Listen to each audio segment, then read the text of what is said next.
Look, how many times do I have to tell you, monkeys are not fucking apes, okay? Like, I am not having this conversation with you one more time. Do you understand? Hello? Fucking battery life. Anyway, happy Halloween, boys and girls. Hopefully you are staying safe out there in this most mischievous of nights.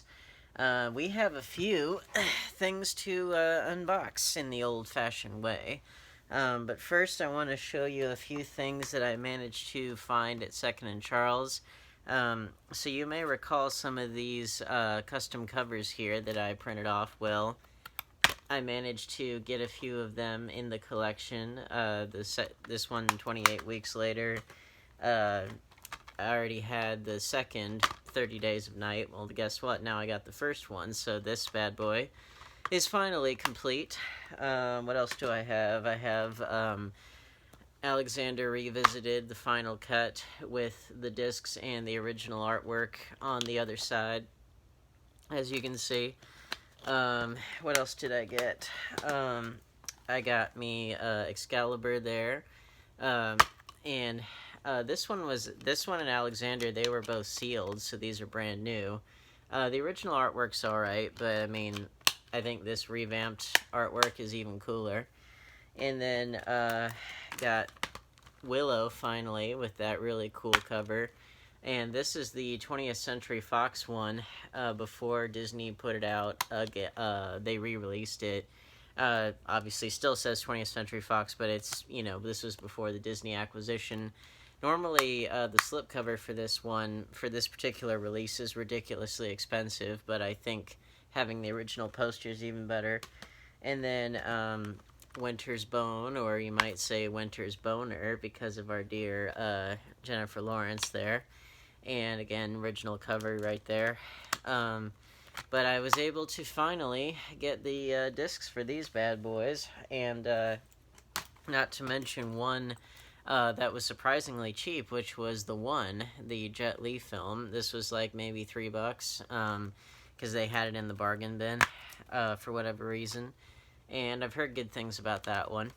But anyway, so there's that, and then this one here is from Disney Movie Insiders, and this Black Panther came in the mail the other day. I was pretty slow to grab this one up. Rest in peace, Chadwick Boseman, Wakanda Forever. But I managed to grab this one up because I have a friend who's one of my loyal buyers of all my digital codes, who he had a bunch of Disney Movie Insider points, formerly known as Disney Movie Rewards. Had a bunch of those points that he needed to use up, and so we cut a deal where he used his points for a lot of these 4Ks and stuff that I didn't have, and I, for like $10 each, and then I sent him the digital code, and so it all worked out. But yeah, Black Panther, got that back in the collection. Of course, one of the best MCU films that Marvel's ever done. And then I can already tell I'm going to have to find the slipcover for this one separately. For whatever reason, these ones are coming one at a time, and I don't know why, instead of coming all in a big bundle. But yeah, it's the Disney Movie Reward thing. But that one is for Thor Ragnarok there. I'm going to have to track down that slip so that way they're consistent. But out of all the Thor movies, this one was definitely the best. And I really enjoyed it. I think it was a standout for that Phase 3 of the MCU. Just a good, fun one that kind of helped to inject some fun back into Thor. And I like the other two Thor movies, but this one just had the most, fun tone, I think. So yeah, we're getting close to being done with getting the MCU films back in the collection on 4K, and one of the other ones, the more unique one, should be coming in this box right here. And this one comes to us from Movie Mars, actually from Indian Trail, which is just down the road. But the particular edition of these films you'll find pretty neat, I should think, because they're pretty not American. What do I mean by that? Well, here is the Iron Man trilogy set from the UK. Um, I just wanted to get these all back, but get them in a more unique edition.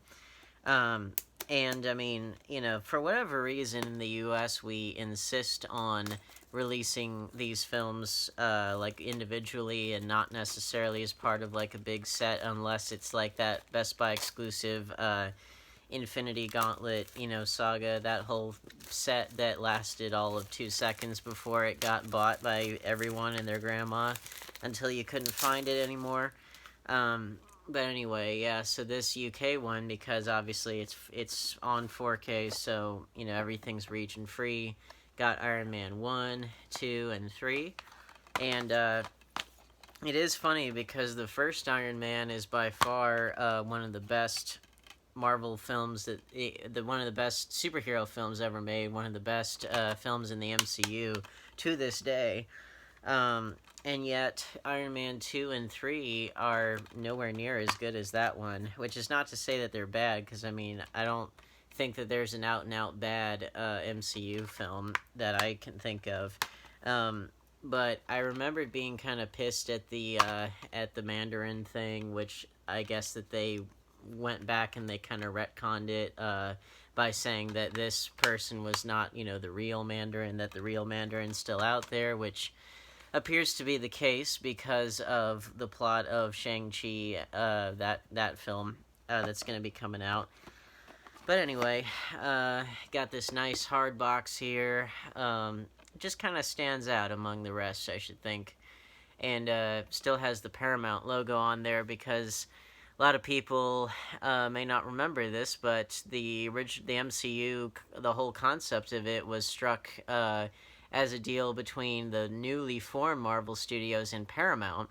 But then Disney bought Marvel, and then, after that Phase 1 and after Iron Man 3, everything kind of got entirely phased into Marvel Studios / Disney, as a whole, and they didn't have the Paramount logo in front of it anymore.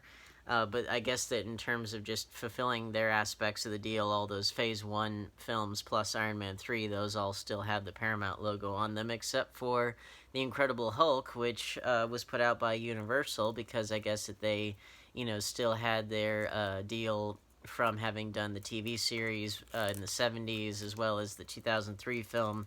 And that's kind of why the Incredible Hulk from 2008, it's kind of been the forgotten MCU film, and also because they changed actors from Edward Norton to Mark Ruffalo. But, I do find that funny because that is still, it's still in continuity, but people just don't talk about it anymore.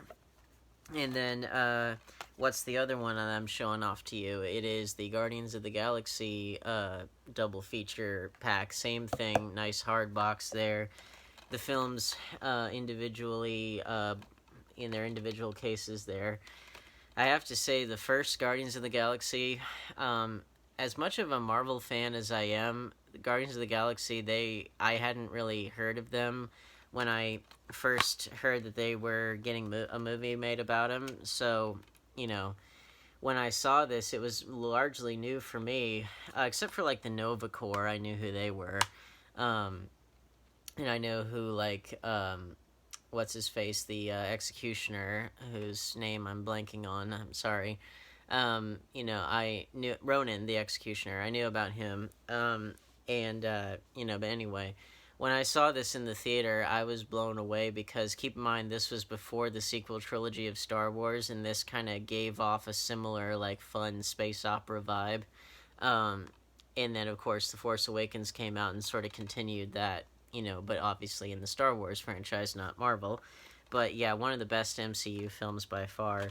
And then Volume 2 was solid, but out of the two, I much prefer the first one. I think this one, the first one, had a kind of humbleness to it because it was these characters that people didn't really know who they were, myself included, and so it was all kind of new.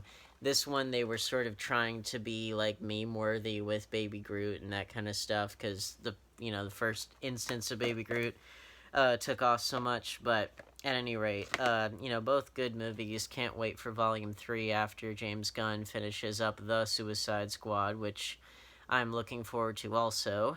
That's what you get, Disney and Marvel, for succumbing to mob rule there with, trying to cancel him and all that bullshit.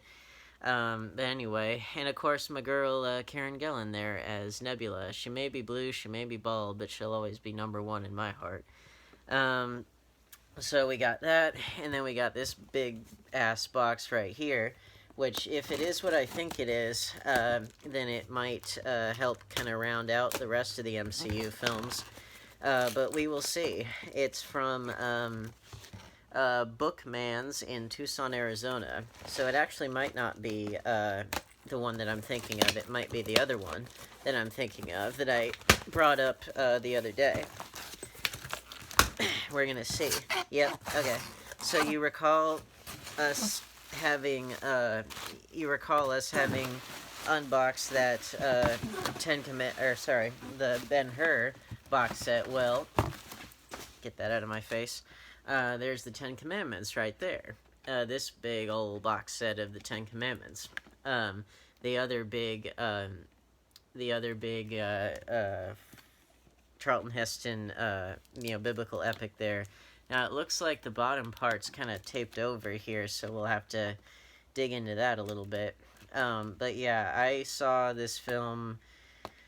Oh boy, I've seen this a bunch of times. I mean, I think most people, if they fall into, like, the Judeo-Christian tradition, they've probably seen this film when they were young.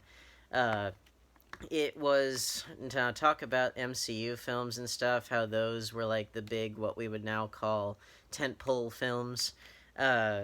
So if you recall, those are those are what blockbusters are. Well, in the 50s, because they were trying to compete with television, which was the new hot shit, the new hot technology on the block, the studios were trying to think, okay, what can we do that TV can't do? So they kind of ratcheted up the budgets of the movies. They also, did things like widescreen, or Paramount had VistaVision, which was, of course, the earliest form of widescreen. So they had VistaVision, they had 3D, which, of course, that was when 3D first emerged on the scene.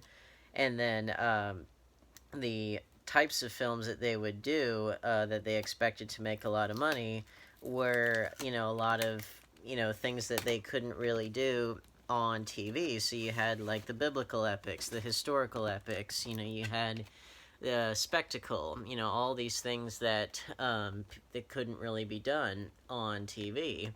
And that's a cool lenticular back part of the whole thing, isn't it? And so, yeah, that's why in this particular era, that is why you would see all of these kinds of movies. And so we open this up, and we turn it over here, and we've got our stone tablets here of the Ten Commandments themselves. And, I feel like going up to Mount Sinai and smashing these as soon as I get a sight of that golden calf, don't you?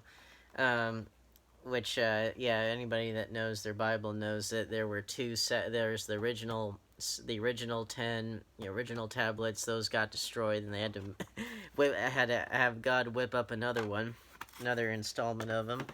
And this particular set here, I had a different edition of I used to have a box set of the Ten Commandments, but I think it was a little bit more streamlined than this, because this one, they seem to be taking a bit more care with the packaging, because as you can see, the one that I used to have did not have the replica of the stone tablets there, and it did not have the, like, parting of the sea kind of packaging here, which is pretty cool, I have to say. Which, by the way, the parting of the Red Sea effect there, that was pretty mind-blowing for 1956. And it still, is quite impressive relative to the time. And then, of course, you've got this booklet here with all kinds of neat extras and things. And I'm going to have to dive into all of this stuff eventually. there's that booklet. Now, I remember the booklet. I remember all of this. I just don't recall that overall presentation of the tablets, but could have had a later edition or something. But yeah, this film was quite the spectacle back in 1956. It had an all-star cast. You know, uh, again, the equivalent of like those big spectacle movies today would be the superhero films with like massive budgets and stars and stuff. But in the 50s and stuff, you had like Spartacus, and you had 50s and 60s. You had Spartacus, Cleopatra, Ten Commandments, Ben Hur, The Robe. All of those things. You had those just all over the place because television really couldn't do that at the time.